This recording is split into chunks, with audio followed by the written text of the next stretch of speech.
வணக்கம் அன்பர்களே. இந்த தொகுப்பினை வழங்குபவர்கள் பைமோட் மொபைல் ஆப்.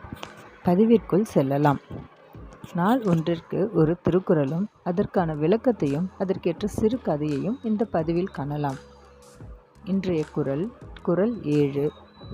பால் அறத்துப்பால் இயல் பாயிரவியல் அதிகாரம் கடவுள் வாழ்த்து. குறள் 7. தனக்குவமை இல்லாதான் தாழ் சேர்ந்தார்கல்லால் மனக்கவலை மாற்றலரிது. மீண்டும், தனக்குவமை இல்லாதான் தாழ் சேர்ந்தார்கல்லால் மனக்கவலை மாற்றலரிது. இதன் விளக்கம்: ஈடு இணை இல்லாத கடவுளுடைய திருவடிகளை சேர்ந்தவர்கள் அன்றி மற்றவர்களுக்கு மனக்கவலை என்றும் நீங்காது என்பதே இக்குறளின் பொருளாகும். இதன் மூலம் ஒரு சிறு கதையை பார்க்கலாம். ஒரு ஆஃபீஸில் நவீன், சுரேஷ்னு 2 பேர் வேலை பார்த்துட்டு வந்தாங்க. 2 பேரும் நண்பர்கள். அதில் நவீன் ரொம்ப இயல்பானவன். எந்த பிரச்சனையையும் இயல்பாக கையாளுவான்.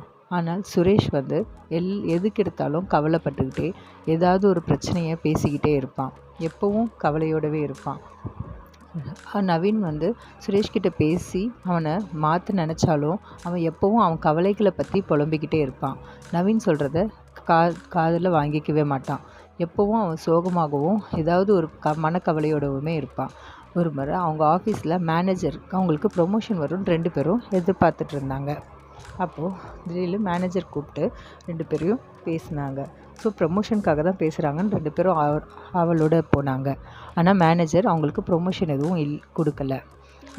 இந்த நிகழ்ச்சிக்கு அப்புறம் நவீன் இயல்பாகவே இருந்தான். ஓகே, பரவாயில்லன்னு சொல்லி. ஆனால் சுரேஷ் ரொம்ப மனசுடைஞ்சு போயிட்டான். வீட்டுக்கு போய் குடும்பத்தார்கிட்டையும் ரொம்ப வெறுப்பை காட்டிகிட்டு இருந்தான். ஆனால் நவீன் வீட்டுக்கு போய் இயல்பாக அவன் மனைவி கிட்ட, இந்த வருஷம் ப்ரொமோஷன் எதுவும் கிடைக்கல, பரவாயில்ல, அடுத்த வருஷம் பார்த்துக்கலாம், ஒன்றும் பிரச்சனை இல்லை அப்படின்னு சொல்லி இயல்பாக கையாண்டான். அடுத்த நாள் எப்பவும் போல் ஆஃபீஸ்க்கு சிரித்த முகத்தோடு வந்தான்.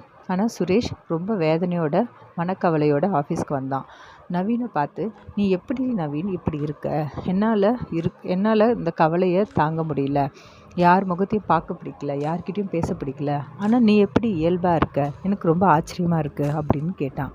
அதுக்கு நவீன் சொன்னான், சுரேஷ், கவலைன்றது எல்லாருக்குமே இருக்கும். நான் தினமும் காலையில் எழுந்த உடனே கடவுளுக்கு நன்றி சொல்வேன். கடவுள் இந்த நாளை எனக்கு பரிசாக கொடுத்துருக்காரு. இந்த நாள் எனக்கு சந்தோஷமாக இருக்கும் அப்படின்னு கடவுளுக்கு நன்றி சொல்லிவிட்டு என் கடவுளை வேண்டிக்கிட்டு தான் நான் அந்த நாளை தொடங்குவேன். மனக்கவலை எல்லாருக்குமே இருக்கும், கஷ்டம் எல்லாருக்குமே வரும். நம்ம அதையே நினச்சிட்டு கவலைப்பட்டுட்டே வாழ்க்கையை நகர்த்த முடியாது. கடவுள் மேலே நம்பிக்கை வச்சு கடவுளை தொடர்ந்து நம்ம வாழ்க்கை மாறும். கடவுள் நமக்கு நல்லது செய்வார். நமக்கு தேவையான நேரத்தில் கடவுள் கொடுப்பாருன்ற நம்பிக்கையில் இருக்கிறனால நம்ம சந்தோஷமாக வாழணும். கிடைக்காததை நினச்சி நம்ம வருத்தப்பட்டுட்டே இருக்கக்கூடாது. கடவுளை வேண்டிட்டு கடவுளை தொழுதாலே நம்ம கவலை எல்லாம் மாறி நமக்கு தேவையானது நடக்கும். நீயும் அதே மாதிரி கடவுள் நம்பிக்கையோடு இரு. நமக்கு என்ன நடக்கணுமோ அது நல்லதே நடக்கும், தேவையான நேரத்தில் நடக்கும் அப்படின்னு சொன்னான். நான் உடனே சுரேஷும், சரி நவீன், நீ சொன்ன மாதிரி இனிமேல் நானும் ஃபாலோ பண்ணுறேன் அப்படின்னு சொன்னான். இதிலிருந்து திருவள்ளுவர் உலகிற்கு உணர்த்துவது, இறை நம்பிக்கை இல்லாதவர் அன்றி மற்றவர் யாவருக்கும் மனக்கவலை என்பது எப்பவுமே நீங்காது என்பதை இக்குறள் மூலம் திருவள்ளுவர் உலகிற்கு உணர்த்துகிறார். மீண்டும் அடுத்த பதிவில் சந்திக்கலாம். நன்றி, வணக்கம்.